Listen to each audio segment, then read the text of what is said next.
एक इंसान जिसे हर चीज को डिसिप्लिन में करना अच्छा लगता था। कोई भी चीज हो डिसिप्लिन में होनी चाहिए। लास्ट मोमेंट में भागदौड़ करना उसको बिल्कुल पसंद नहीं था। वो अपना सम्मान संभाल के रखता था। उसके पास एक पर्स था, उसमें भी वो पैसे, कार्ड, पर्ची जो भी मिलता था उसे संभाल के रख देता था। और अपने बैग में भी वो रोज काम आने वाली फाइल्स भी रखता था। उसको ऑफिस के काम से कभी ना कभी बाहर जाना पड़ता था, इसलिए वह पासपोर्ट भी अपने बैग में ही रखता था ताकि उसको घर आकर पासपोर्ट उठाने का टाइम खराब ना हो। धीरे धीरे जैसे वक्त गुजरता गया उसका बैग और पर्स भरने लगे। पर्स तो वो पर्ची पीछे वाली पॉकेट में रखता था, तो वो कागज कार्ड से इतना भर लिया कि उसको बैठने में भी प्रॉब्लम होने लगी और वो थोड़ा टेढ़ा होकर बैठने लगा और अपने आप को एडजस्ट करके बैठने लगा। और उसका बैग भी धीरे धीरे भारी होने लगा, पर उसको इन सब के साथ समझौता कर रखा था। वो सारा दिन ये बोझ उठाए पर्स का और बैग का घूमता रहता था। और अब तो उसे आदत सी पड़ गई थी ऐसे जीने की। वो ऐसे ही रहने लगा, ऐसे ही जीने लगा। वो बिना सोचे समझे वो बोझ उठाने लगा, अपने बैग का और अपने पर्स का। एक दिन ऑफिस से छुट्टी थी, तो उसने सोचा क्यों ना मैं अपने पर्स से जो कम काम नहीं आने वाली पर्चियां हैं वो निकाल दूं और पर्स को थोड़ा खाली कर देता हूं। और उसने पर्स खाली करना शुरू कर दिया। वो यह देखकर बहुत हैरान हुआ कि 80% चीजें जो उसके पर्स में थी वो बेकार ही पड़ी हुई थी, जिसका कोई काम नहीं था। उसने वो सब पर्चियां बाहर फेंक दी और बहुत खुश हुआ कि उसका पर्स खाली हो गया। तभी उसने सोचा क्यों ना एक बार बैग भी देख लूं, क्या पता उसमें भी कुछ निकल आए। जब उसने बैग देखा तो उसने देखा कि नाहक ही वो ऐसी फाइल्स लेकर घूम रहा था जो कि अब काम आने वाली नहीं है।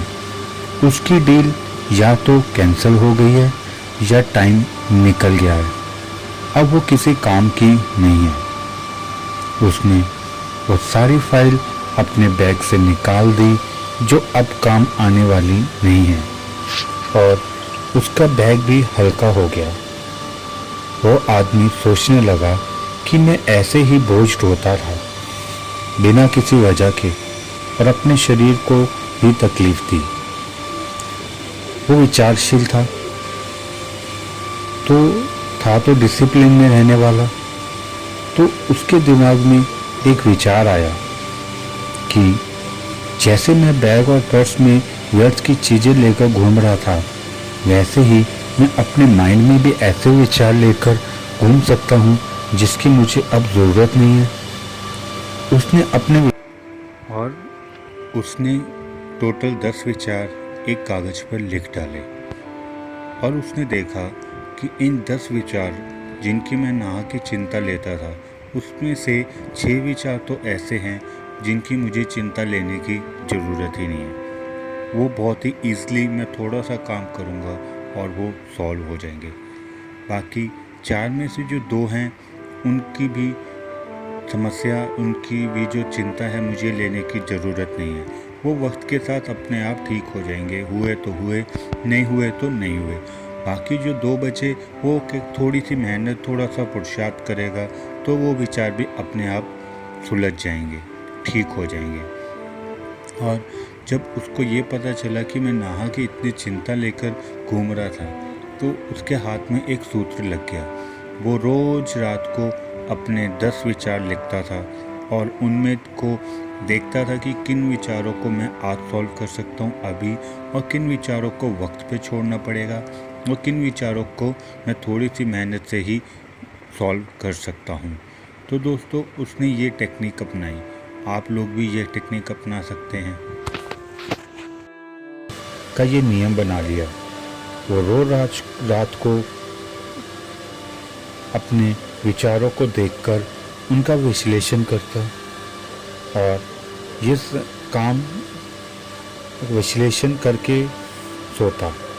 और जो विचार नेगेटिव हैं या किसी काम के नहीं हैं उनके बारे में ना सोचने का संकल्प लेता। और जो विचार उसको चाहिए होते, पॉजिटिव होते, उनके बारे में सोचकर सो जाता और गॉड से थैंक यू करता कि उसने मुझे इतना अच्छा जीवन दिया जो मैं जी रहा हूँ। ये छोटी सी चीज़ ने उसकी लाइफ में क्रांति ला दी।